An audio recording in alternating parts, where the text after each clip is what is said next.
Physicists use trigonometry when describing the kinematics of bodies acted upon by forces pointed in various directions, as well as when studying oscillations. Trigonometry is the study of geometric relationships involving triangles and circles. In this video, we develop an understanding that sine and cosine are functions associated with the unit circle.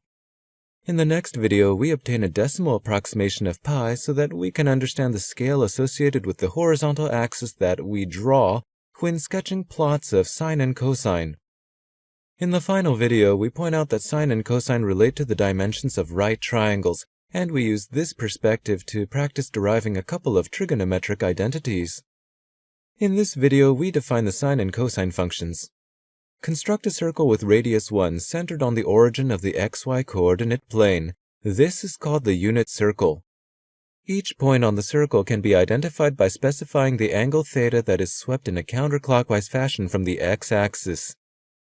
For the unit circle, theta equals the arc length along the circumference of the circle connecting the x-axis to the point of interest. The arc length corresponding to the entire circumference is denoted 2 pi. The x-coordinate of the point indicated on the circle is called cosine of theta, and the y-coordinate is called sine of theta.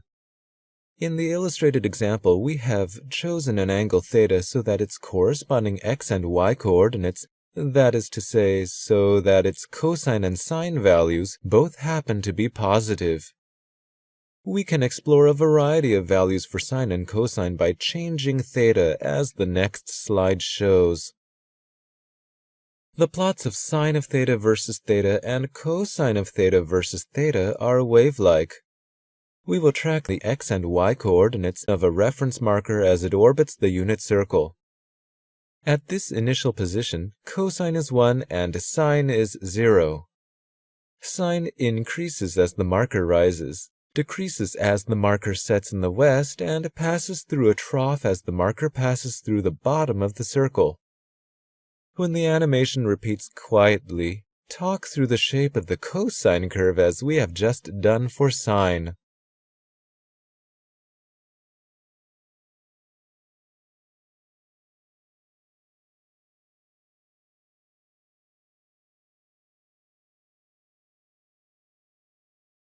These plots illustrate that sine and cosine each associate one numerical value on the vertical axis with each angle theta on the horizontal axis. In other words, sine and cosine are functions. The horizontal axis is labeled in terms of pi. To understand that all of these labels represent numbers, we will obtain a decimal approximation for pi in the next video.